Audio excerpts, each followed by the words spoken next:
अमृतम में आप सभी का स्वागत है। तो हम आ गए हैं भगवत गीता अध्याय 18 श्लोक क्रमांक 64। तो पिछले श्लोक में हमने देखा किस प्रकार भगवान ने कहा कि हे अर्जुन, ये ज्ञान प्राप्त करने के लिए अर्जुन अर्जुन क्योंकि अर्जुन बिना द्वेष के भगवान की भक्ति कर रहा है। और भगवान ने अर्जुन को ये ऑप्शन भी दिया है कि मैंने तुमको बता दिया है, अभी जैसी तुम्हारी इच्छा है तुम इसको फॉलो करना चाहते हो या नहीं। और इन जो कंक्लूडिंग जो श्लोक हैं ये भगवान भी आगे जारी रखेंगे। तो आगे आने वाले 8-10 श्लोक देखिए, जो भगवत गीता है ये पूरे शास्त्रों का निचोड़ है और आने वाले 8-10 श्लोक जो हैं वो पूरी भगवत गीता का निचोड़ है। तो इसी का प्रीफेस बनाते हुए भगवान इस श्लोक में कहते हैं। तो भगवत गीता अध्याय 18 श्लोक क्रमांक 64 भगवान कृष्ण कहते हैं, सर्वगुहतमं भूय शृणु मे परमं वचः इष्ट असि मे दृढ़मिति ततो वक्ष्यामि ते हितम्। भगवान कृष्ण कहते हैं, चूंकि तुम मेरे अत्यंत प्रिय मित्र हो, अतएव मैं तुम्हें अपना परम आदेश जो सर्वाधिक गुह्य ज्ञान है बता रहा हूं। इसे अपने हित के लिए सुनो। देखिए भगवान कृष्ण कहते हैं सर्व गुह्य तमम। और पिछले श्लोक में भी जैसे हमने देखा था, भगवान ने कहा था ज्ञानम आख्यातम गुहतर गुहत गुहतरम। तो मोस्ट कॉन्फिडेंशियल नॉलेज है, सर्वाधिक गोपनीय ज्ञान। और भगवान कृष्ण कहते हैं कि मैं फिर से बताऊंगा, भूय भूय अर्थात फिर से। अब फिर से क्या, यानी कि पूरी भगवत गीता का निचोड़ जो आने वाले 8-10 श्लोकों में आएगा, तो उसका पूरा निचोड़ भगवान अभी बताएंगे। शृणु में परमम वच, कि अब तक जो मैंने बताया है उसमें से सबसे अच्छा, उसमें से भी परम, हाईएस्ट ऑफ ऑल, उसमें से भी सबसे अच्छा मैं बताऊंगा। इष्ट असी, कि तुम मेरे डियर फ्रेंड हो, मेरे क्लोज फ्रेंड हो, सबसे अच्छे मेरे मित्र हो, मेरे भक्त हो, इसलिए मैं तुमको बता रहा हूं।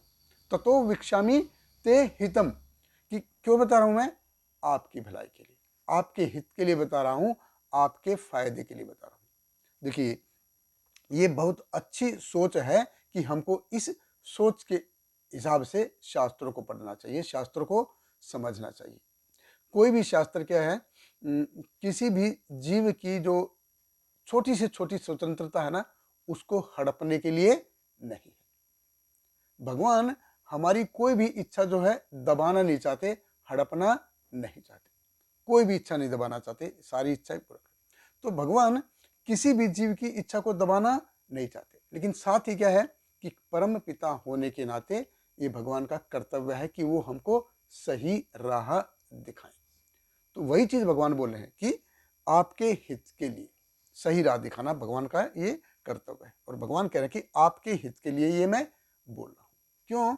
क्योंकि भगवान हमसे प्रेम करते हैं, भगवान को हमारी चिंता है, इसलिए भगवान ये बोल रहे हैं।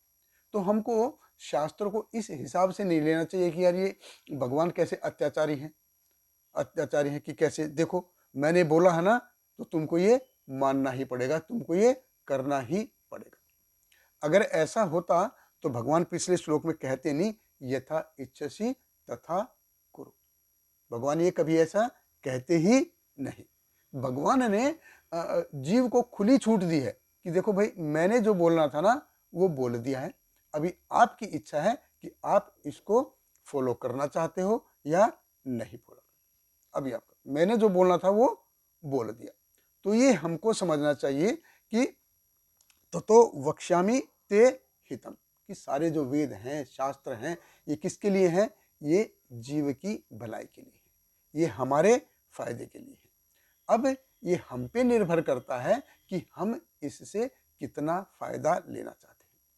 अगर हम भगवान के द्वारा दिए गए जो दिशा निर्देश हैं उनका पालन करेंगे तो हम देखेंगे कि हमारे जीवन में भी धीरे धीरे बदलाव आ रहा है।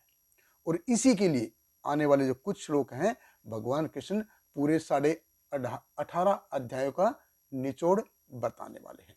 सर्व गुह तमम भूय। बहुत बहुत धन्यवाद। हरे कृष्ण। श्रील प्रभुपाद की जय। Hare Krishna, Krishna Krishna, Hare Hare, Hare Rama,